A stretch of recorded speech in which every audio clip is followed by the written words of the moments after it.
Bonjour à tous, bonjour à toutes, j'espère que vous allez très bien, que vous passez une agréable journée, que tout va bien pour vous. On se retrouve pour une nouvelle vidéo, encore une fois, conférence de presse post-match. On va voir ce qu'a pensé Carlo Ancelotti de cette victoire 2-0 face à Cadiz. C'était une victoire hier en championnat pour la Liga, un match quand même où le Real Madrid aurait pu gagner 5-6-0 mais qui s'est fini par un score de 2-0 face à Cadiz à l'extérieur. C'est pas mal, même si évidemment la Liga c'est presque déjà perdu. On va voir ce qu'en dit Carlo Ancelotti, c'est parti, let's go.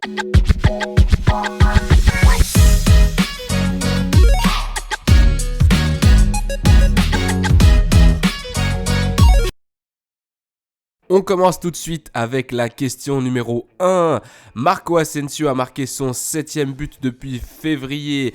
Il comptabilise 10 buts au total. J'aimerais savoir comment vous avez vu l'évolution du joueur et qu'est-ce que vous lui avez dit au long de la saison pour qu'il y ait cette transformation dans son jeu. Carlo répond, je pense qu'Asensio a eu le même niveau qu'il a eu l'année passée. En fait, je ne sais pas, peut-être qu'il a un peu moins joué si l'on compare avec l'année passée, mais à chaque fois, il fait un bon match. Comme j'ai dit, c'est un joueur d'effectif, un joueur déterminant pour notre équipe parce qu'il marque la différence dans les rencontres avec soit des buts, soit des passes décisives. Question numéro 2, je ne sais pas ce qui vous préoccupe le plus, le fait d'avoir manqué autant d'occasions, même si à la fin vous avez gagné, ou alors est-ce que vous retenez le bon jeu de l'équipe qui a été vraiment très bon?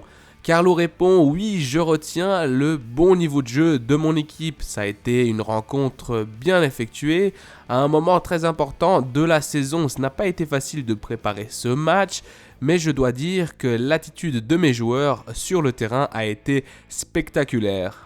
Question numéro 3, cela a été l'un des meilleurs matchs du Real Madrid de cette saison sans aucun doute. Aujourd'hui, à Cadiz, j'aimerais vous demander si cela change quelque chose au niveau du plan pour le match de mardi face à Chelsea, si vous allez répéter le 11 du Camp Nou, le même 11 que vous avez décidé d'aligner le match aller, et donc est-ce que ça sera le même pour le match retour? Carlo Ancelotti qui répond, ce match-là, le match contre Cadiz, eh bien, ça te met beaucoup de doutes, évidemment parce qu'il y a beaucoup, c'est compliqué, Tchouaméni a bien joué, Ceballos a bien joué, Asensio, Karim, comme toujours, et du coup, évidemment, ça te fait des doutes. Mais aussi, d'un autre côté, j'ai la tranquillité de savoir que j'ai beaucoup de recours, beaucoup de joueurs sur le banc. En gros, Ancelotti qui dit, d'un côté, en fait il ment, parce qu'évidemment il va mettre le même 11 que contre Barcelone et contre Chelsea au match aller, mais là il ment et il dit tout simplement oui bah du coup comme vous voyez j'ai beaucoup de joueurs et c'est difficile de choisir en mode toute l'équipe est importante. D'un côté c'est bien fait de la part de Carlo Ancelotti qui donne confiance à tous ses joueurs, mais on te connaît Carlo, on sait que tu vas répéter le même 11. Question numéro 4, cela m'a beaucoup surpris, l'état physique de l'équipe, cette capacité, je ne sais pas si vous gérez ce genre de données avec le staff technique, de que en ce moment même, vous êtes au meilleur moment de la saison en termes physiques. Carlo répond, on va très bien et cela se voit sur le terrain, l'équipe a beaucoup d'énergie, la donnée qu'on a c'est qu'un joueur de 35 ans qui a joué un match fantastique mercredi soir et qui aujourd'hui, simplement 3 jours après, a réussi à nous refaire un autre match fantastique.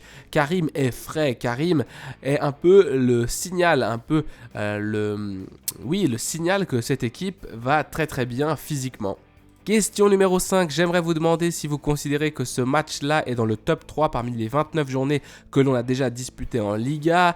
Est-ce que cela vous énerve, vous enrage qu'avec l'unité B, avec 6 joueurs qui possiblement joueront mardi et qui sont vraiment titulaires absolus, l'équipe n'a pas tenu durant la Liga cette continuité et est maintenant à 10 points du Barça. En gros, il est en train de dire... Ok, t'as joué avec des joueurs qui ne sont pas tout le temps titulaires et malgré ça, t'as fait un bon match. Est-ce que t'as pas un peu la rage? T'aurais pu faire mieux quoi? Être plus en forme, plus de continuité durant le championnat. Et Carlo qui répond, si c'est vrai, on aurait pu faire mieux. Je pense qu'on a payé cher le mois de janvier quand l'équipe n'était pas bien, elle n'était pas bien comparativement à aujourd'hui par exemple. On a payé avec les points évidemment et c'est ces pertes de points qui en ce moment nous donnent un désavantage en Liga.